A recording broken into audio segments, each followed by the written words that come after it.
Salut à tous et bienvenue sur ma chaîne. Biographie de Laurent Gbagbo. Il est l'un des visages les plus controversés et les plus emblématiques de la scène politique ivoirienne et africaine. Militant socialiste, historien de formation, opposant farouche aux pouvoirs autoritaires, devenu président de la République de Côte d'Ivoire, puis prisonnier de la Cour pénale internationale. Son parcours incarne à lui seul les tensions et les espoirs d'un pays déchiré par des décennies de lutte politique et de conflits armés. Aujourd'hui, dans cette vidéo, nous allons plonger au cœur de la vie de Laurent Gbagbo, de son enfance modeste dans l'Ouest ivoirien, à son accession au pouvoir en 2000, son combat politique acharné, sa chute en 2011 et son spectaculaire retour sur la scène nationale après 10 années de procédures judiciaires internationales. Qui est véritablement Laurent Gbagbo ? Comment cet intellectuel passionné d'histoire est-il devenu chef d'État dans une Côte d'Ivoire en crise ? Et quelles sont les zones d'ombre et les moments clés de sa carrière ?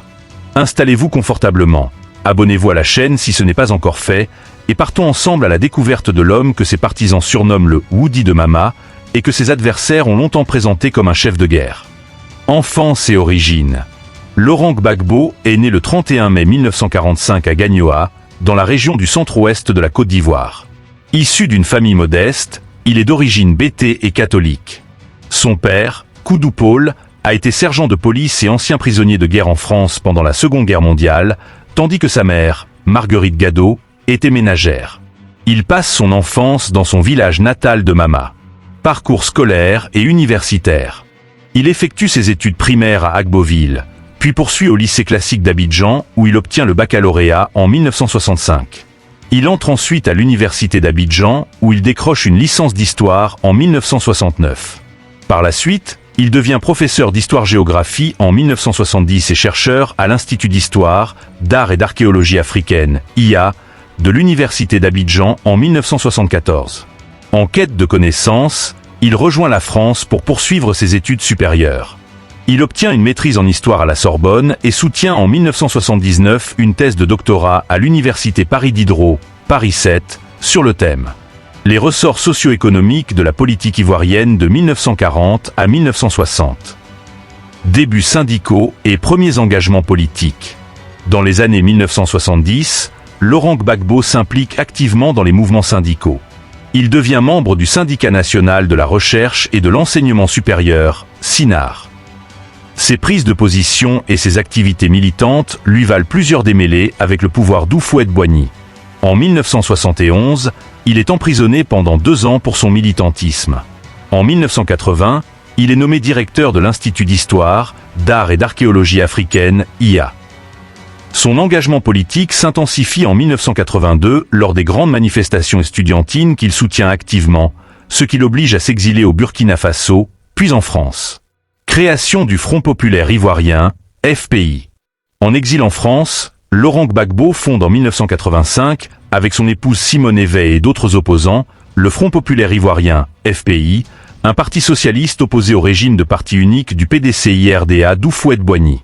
Installé à Paris, il fréquente les milieux de la gauche française, notamment le PSU et le Parti socialiste.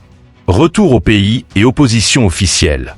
De retour en Côte d'Ivoire en 1988, Gbagbo devient secrétaire général du FPI et participe activement à la démocratisation du pays. Lors de l'élection présidentielle de 1990, la première à opposer plusieurs candidats à Félix Houphouët-Boigny, il recueille 18,3% des suffrages et devient le chef de file de l'opposition ivoirienne. Aux élections législatives de novembre 1990, le FPI remporte 9 sièges à l'Assemblée nationale. Répression et emprisonnement sous Alassane Ouattara. En 1992, alors qu'Alassane Ouattara occupe le poste de Premier ministre, des manifestations sont organisées contre le pouvoir. Laurent Gbagbo et son épouse Simone sont arrêtés et condamnés à 2 ans de prison ferme. Après 6 mois d'incarcération, ils sont libérés grâce à la pression populaire et aux médiations internationales. Boycott de la présidentielle de 1995. Lors de l'élection présidentielle d'octobre 1995, qu'il juge verrouillée, Laurent Gbagbo décide de boycotter le scrutin avec Henri Konan Bédié et Alassane Ouattara. Henri Konan Bédié est élu avec 96% des voix. Aux législatives partielles de 1996, le FPI remporte plusieurs sièges et Gbagbo devient député. Élection présidentielle de 2000 et accession à la présidence. Après le coup d'État militaire de décembre 1999 mené par le général Robert Guéhi, une nouvelle élection présidentielle est organisée en octobre 2000. La Cour suprême écarte plusieurs candidats, dont Alassane Ouattara et Henri Konan Bédié. Laurent Gbagbo reste l'un des rares candidats en lice. Il remporte le scrutin avec 59,36% des voix contre 32,72% pour Robert Guéhi, qui tente de se maintenir au pouvoir. Une insurrection populaire éclate à Abidjan et dans d'autres villes, obligeant Guéhi à fuir. Laurent Gbagbo est investi président de la République le 26 octobre 2000. Son mandat présidentiel est la guerre civile. Le mandat de Laurent Gbagbo est marqué par des tensions ethniques et politiques. La politique des Ivoirités, mise en place sous Bédié et poursuivie sous Gbagbo, vise à restreindre les droits politiques des populations du Nord et des étrangers d'origine ouest-africaine. Le 19 septembre 2002, une tentative de coup d'État menée par des militaires rebelles échoue à Abidjan, mais entraîne une insurrection armée dans le nord du pays. Le pays se divise en deux. Le sud sous contrôle du gouvernement. Le nord contrôlé par les forces nouvelles de Guillaume Soro. La guerre civile dure de 2002 à 2007 malgré plusieurs accords de paix, Marcoussis, Accra, Pretoria. Élection présidentielle de 2010 et crise post-électorale. Après plusieurs reports, l'élection présidentielle a lieu en octobre-novembre 2010. Le premier tour donne Laurent Gbagbo et Alassane Ouattara en tête.